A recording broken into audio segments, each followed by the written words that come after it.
What do CEOs need to know about sales these days? A lot. Outdated sales strategies and tactics plague most companies today. Listen to what innovative CEOs and experts have to say about how to change all that with Sales Talk for CEOs.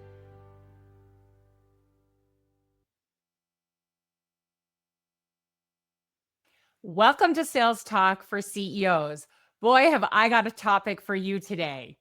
Anxiety. Yes, I have a little right now and always do when I start podcasting. And I have a lot at different times in my life. And it's something that we as CEOs just really don't talk about enough. And I've got a guest on today who actually thinks we should lean into it, if you can imagine that, leaning into your anxiety. But we're going to talk about that in just a minute. So I met this guest because he was a speaker at TEDx Reno last year. And I had the great pleasure of watching him perform on our stage for the first time. And it was just amazing because his topic was something I just had not thought about in the way that he presented it. It it made me think completely differently about anxiety. And it actually, believe it or not, made me feel better about my anxiety. And so I am so delighted to have here today uh, Dr. David Rosmarin. He is an associate professor at Harvard Medical School and a program director of McLean Hospital and founder of the Center for Anxiety. He also has a book we'll talk about in a moment as well. Welcome to the show, David. Thank you so much for having me, and it's so good to see you. Yeah, good to see you again. Again, just so exciting. And, I'm one of the people who promotes everything that goes on at TEDx, and being able to promote your talk and write a blog about it and get feedback from people who heard your talk has just been amazing because it's just still flying around the internet. This is a great thing about these TED Talks, right? And I'm excited too. I want to tell the audience that David made a very special appearance the other day with Mel Robbins, and you can find that on her podcast. But I was just thrilled for you, David. So, gosh, thanks for being here. It's great to be here. Let me tell you that, it's funny you referenced both of those experiences. The first time I stepped on the TEDx stage, and then Mel Robbins, the interview this week, which apparently has had already 1.6 million downloads. So both of them were terrifying to me. And if I hadn't leaned in my own anxiety and taken a page out of my own book, then I wouldn't have gotten through them. They wouldn't have gone so well. So I really, truly believe at the outset of this conversation, I want to make this clear, and I feel it in my bones, that when you're feeling anxious, that is your opportunity to lead through it. And opportunity is right there. That's why you're feeling anxious. When you lean into it, that's the recipe for leadership success. Oh my gosh. And like something every CEO absolutely needs to know, and every senior executive and every human on earth, actually. All right, before we jump into this topic, but there's so much to talk about, but I do want you to just tell the audience a little bit about what you do today. Like, who do you serve and how do you serve them? Great. I have pivoted. For 20 years, I was doing clinical work and research, helping anxiety patients and publishing over 100 papers. In the last several years, I'm still in academia, and Center for Anxiety is still going strong. I think we're seeing our 12,000th patient or so at this sometime next week. Wow. Yeah, so it's amazing, and I like the impact. But I've also realized that corporate leaders and corporations are in need of more conversations around mental health. Usually, corporations and HR leaders, CEOs especially, see anxiety as a problem to solve, as opposed to an aspect of life which can actually be embraced and lead to greater performance. So I'm moving into that: keynote speaking, corporate workshops, consulting, a little bit of group coaching and the like, and also some of that in the B2C market as well. I've really moved into this, and this is what I love to do. Oh my gosh. Lots of exciting things then. And I'm really excited about your book, which we'll talk a little bit more about at the end, but I've got a copy of that as soon as it came out. And it's really interesting to me, right? When I first heard you talk about, look, anxiety is normal. everyone has anxiety. There's no human on earth that doesn't have anxiety. It's just a really matter of whether you can move through it, like you said, or if it's debilitating to you in some way. And so let's just start there. Let's talk about, first of all, like, what is anxiety? Yep. Why do we have it? And when does it normal and when does it become a problem? Great. There are two types of anxiety, and we have to be clear. There's clinical anxiety, which gets in the way of your life. So if you can't function at work, if you can't get to sleep at night, if you can't go to school, if your kids can't go to school, if it's interrupting in your relationships in a significant way, that's called clinical anxiety, and that warrants a different approach than what we're going to be speaking about today. For that, you got to get, whether it's professional psychotherapy or medication or both or something else, some sort of professional mental health services are going to be warranted to get things down to a reasonable range. But what we have misunderstood in our society is that the goal of anxiety is not to get to zero. The goal is to have low to medium levels of anxiety, because even medium levels of anxiety, if you're a CEO, you have at least medium levels of anxiety. Oh my gosh, of course. At least. If you don't, then something's wrong. Then you're not at the cutting edge of your field. Then you're not really pursuing something. You're definitely not growing your business, or you're blind to the problems that are right under your nose. So when I see a CEO who has no anxiety, there's either like narcissism or a drug problem or just denial or avoidance, and usually that company's not going to be doing well. But when there's a medium level of anxiety or a low level of anxiety, that is where the sweet spot is. That's where the opportunity is to use it in a constructive way for your leadership, for your company, and for your own psychological well-being. And there's an alignment of all three. Oh, yeah. I think there's no such thing, like we said, as somebody who really doesn't have any anxiety. Either they're lying about it or they're on drugs. I mean, it's just not possible. And we need that anxiety to propel us, right? Like, think about athletes, right? If they didn't have any anxiety at all before a game, how well would they actually perform? I mean, that would be I mentioned performance athletes. Firstly, I've seen a lot of people in the performing arts, comedians, people in show business, models, all sorts of folks have come to Center for Anxiety. We have an office in the middle of Manhattan, and we've seen all types. What's interesting for people who are in performance is that they're typically trained to interpret their anxiety as excitement, as the body gearing up. You asked the question, why do people get anxious? It's because you are facing a threat. It's because you are facing adversity. But in athletics, in the performing arts, those are seen as opportunities to flex your muscles and get above the rest, to distinguish yourself from competition. And if you don't feel butterflies in your stomach, Gordie Howe I'm taking myself back many years before I was born, the famous goaltender for the Chicago Blackhawks, I believe, said that if he didn't vomit before a game, literally in the bathroom, like he didn't perform well. He never won a game if he didn't spew his guts right before the game. And that's normal. That's very healthy in performance at sports and arts. That's the sweet spot. It's at a 7 or an 8. It's really high. And I would think for CEOs, before they go before their board, they should be a bit anxious, right? I would say more than a bit anxious, and it's more than the board. If your company's going public, if you're hitting some sort of economic opportunity, if you're developing a new line of service, if you're repositioning people, if you're making major life decisions, major decisions in your company, which is what CEOs do every day, you're going to feel jazzed up and anxious and stressed.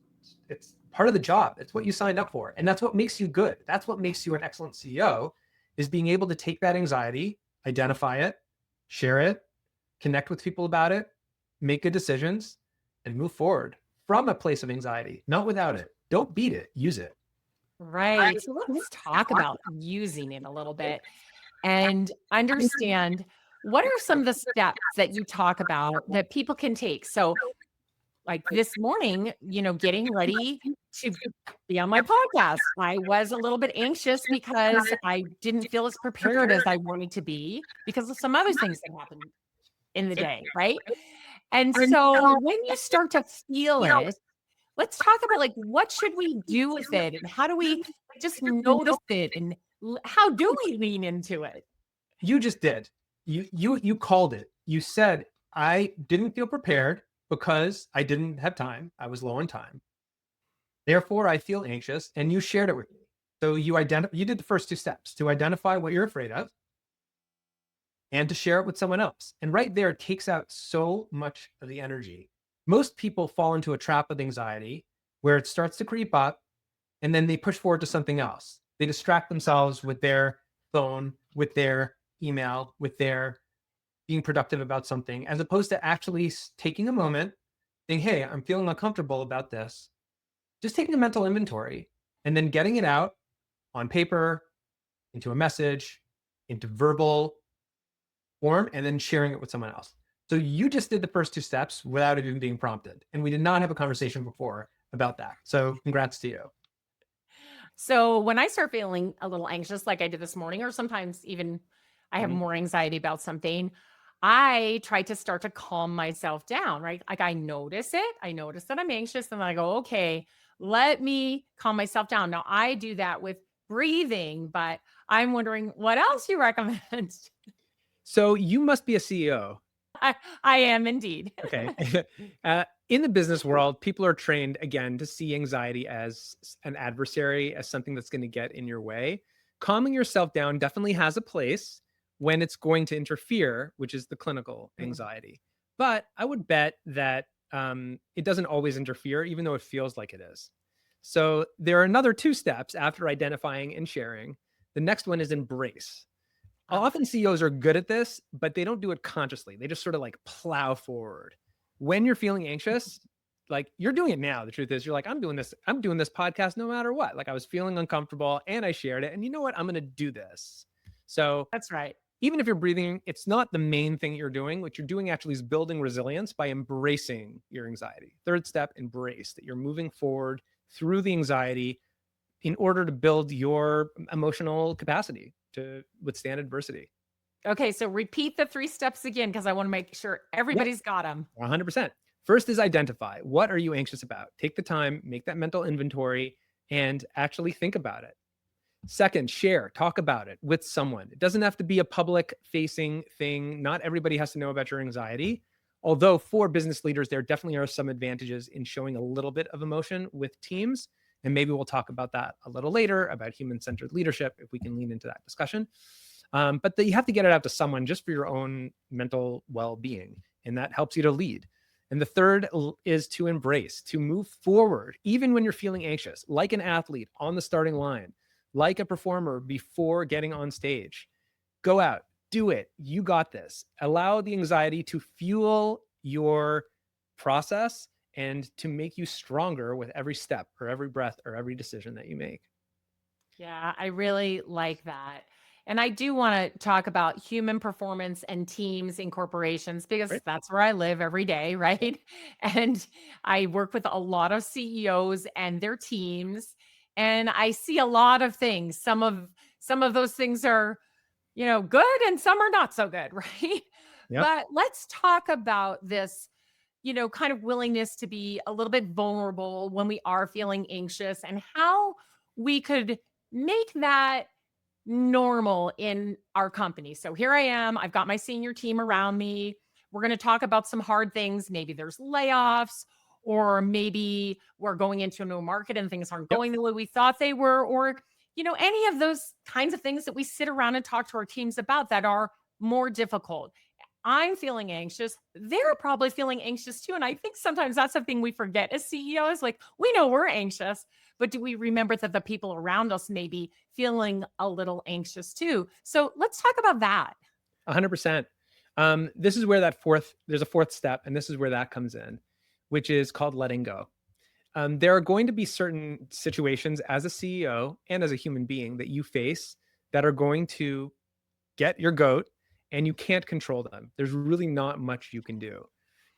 By being in the driver's seat of a company, we can only focus on what you can control, and the rest you really got to let go of. Like what's going to happen with tariffs, taxes, the economy in general. I mean, these aren't factors that are beyond your control. You can't predict. You can have our predictions, you can have your forecasts, but you can't really. There's no crystal ball. If there was, then you'd be in a different business. And that actually is where the opportunity lies, I think, to share with one's team that you don't know everything. You know some things.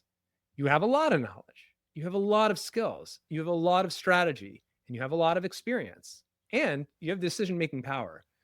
But you can't predict the future, and you can't alleviate all their anxiety, and you can't alleviate all of yours. And calling that, naming it, speaking about it in some way makes it human, as opposed to a problem to get rid of that you need benefits for, that you have to start having EAPs, and you have to start referring people out because they're feeling stressed and burnout and all that kind of stuff, that we're throwing money at the problem as opposed to using the problem as a benefit. This is the best opportunity as a leader could possibly have, is your stress and your anxiety and your humanity to bring it into your team. This is gold. You're sitting on a gold mine. Yeah, and using that anxiety, the energy that comes from that to propel ourselves forward in a positive way, right? Once you accept it, yes. If you try to get rid of it, you lose out on the opportunity. It's gone. Right. I think laying it out there, I know myself, I'll do this a lot. I'll say, hey, I'm feeling a little anxious about this, and I'm guessing you are too. Anybody else besides me? Love it. And then people feel open. And I think I've seen it go both ways. When CEOs use their anxiety in a negative way, right? They lash out. They say things they don't mean.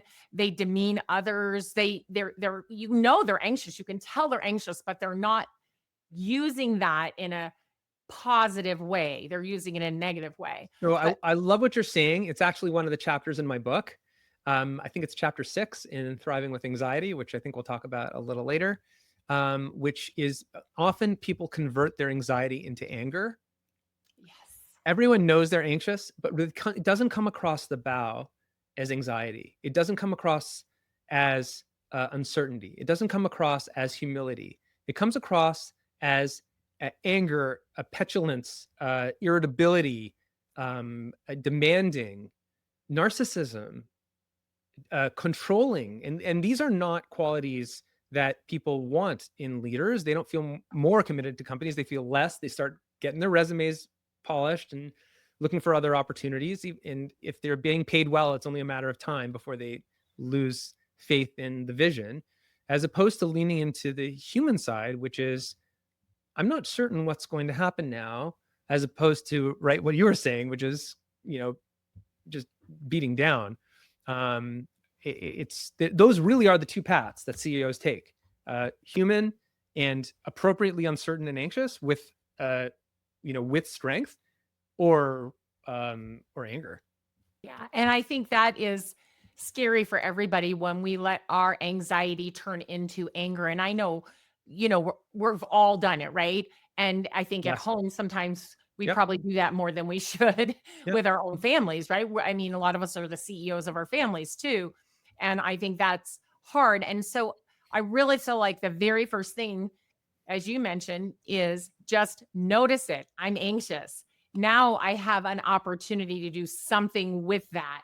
And hopefully it's positive, just because I did notice. Now I go, oh, okay, I can go this way and explode and be crazy, or I can go another way and share it, right?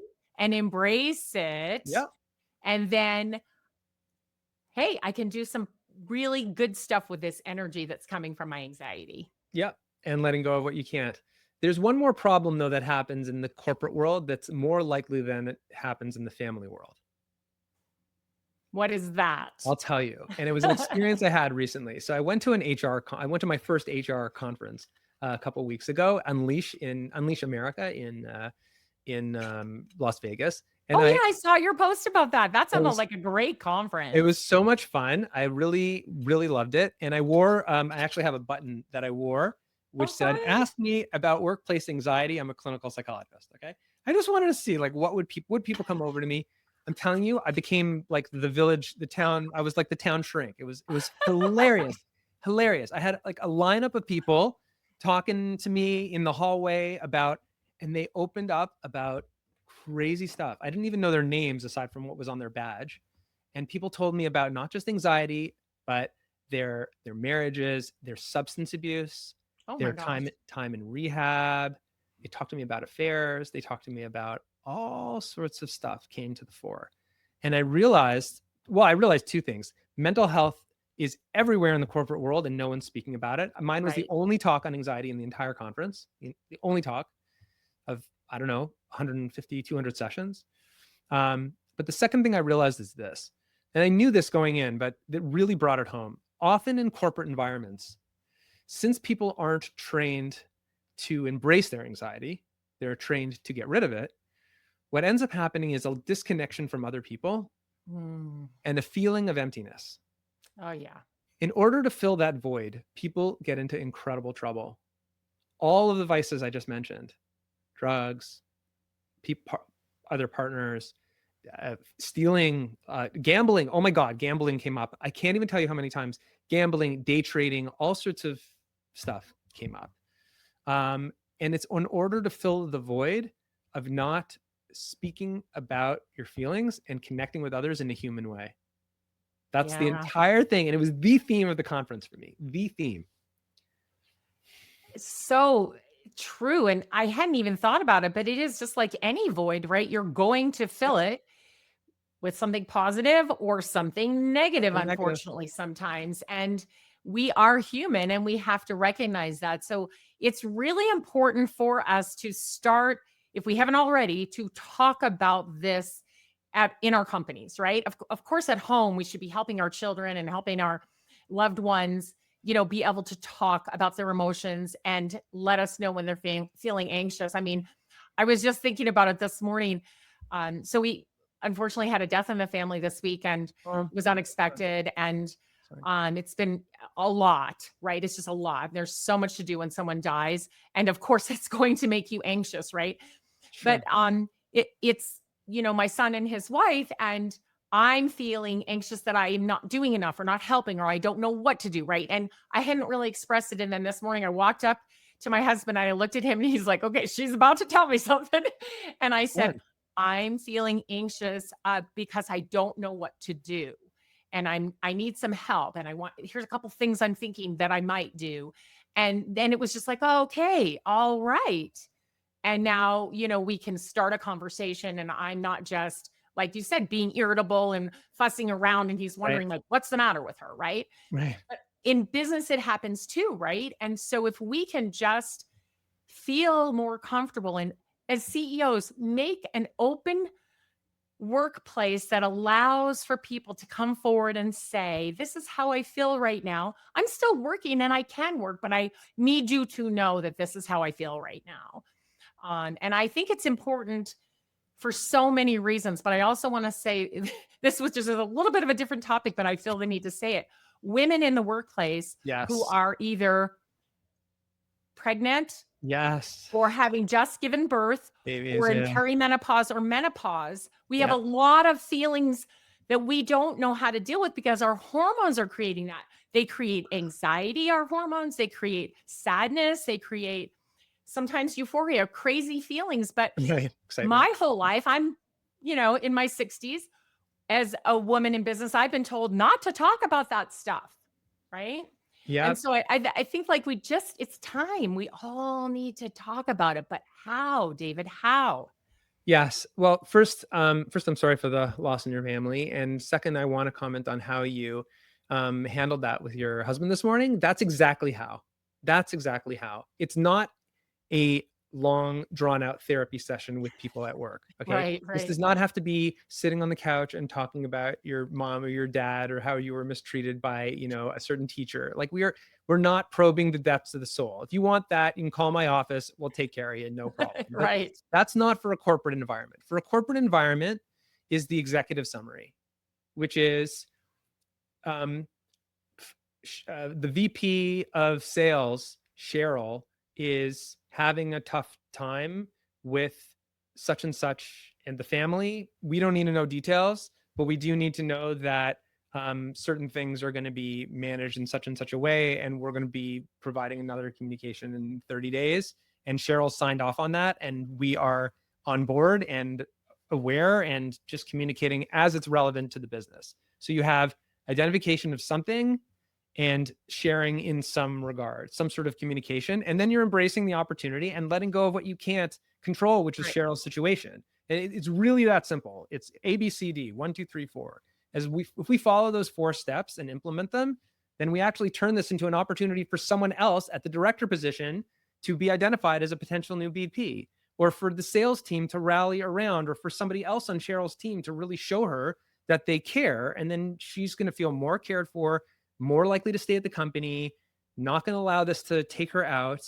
And sales don't necessarily have to suffer, which is the ultimate goal of her team. So Exactly. Like win-win instead of brushing across it the under the board. carpet like we used to, right? Just, oh, don't talk about it, right? Let everybody know, hey, something's going on. Yep. Don't worry. We're helping in that regard, but here's what you should do and can do, right? Right. And that's the hardest thing too. I think sometimes we get anxious when we don't know what to do in corporate America, or in our families. I don't know what to do. That in itself can make me anxious, right? And sometimes there is just absolutely nothing you can do. That's okay. And That's it's okay. that's always the case. There are going to be certain problems you can't fix. And in the business world, you are not going to solve all of someone's emotional problems, but you should know about them, talk about them, and have some sort of way to plan to address them that doesn't affect business operations. And that's a Right. very different MO than therapy, which is Right. very complicated, very long, very, it's got its twists and turns. I've been doing that for 20 years. Yeah. But this is a much simpler algorithm that any HR, any leadership team could potentially put into place fairly quickly. Yeah. Yeah. Agreed. All right. Gosh, we're running out of time. And I always hate that because there's so much to talk about. But I want to talk about your book.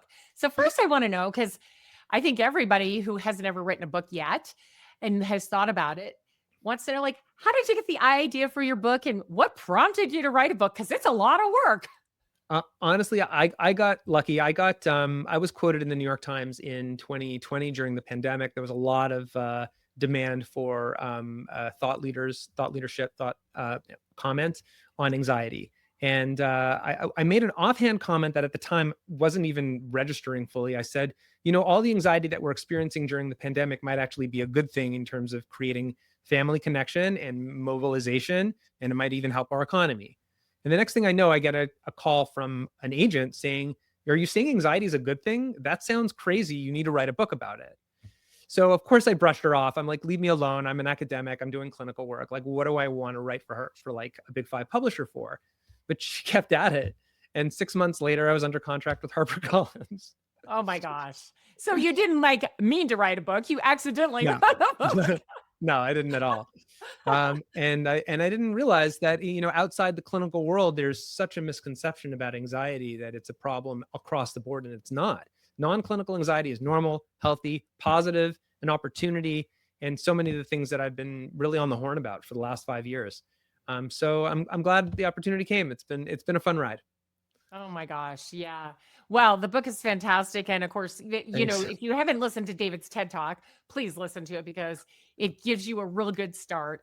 Besides this conversation, of course, we dive into some things, but I do recommend the book to everyone because it really makes you Oh, think thank you. differently, right? I mean, like you said, that reporter was like, what? He said anxiety is a good thing? Is this guy crazy? And yeah, maybe you are a little crazy, but I think it's just so eye-opening for so many people to be like, hey, it's okay to have anxiety. Like, It certainly is. just relax, right? Relax. Don't get anxious about your anxiety. Right. Don't get anxious about being anxious. Yeah. I do have a friend she always tells me, listen, this is how I handle my anxiety. I pre-worry so that when it comes up, I don't have to worry because I've already done It's all the worrying. actually a clinical technique. We call it worry exposure. So your friend's taking a page out of the clinical book.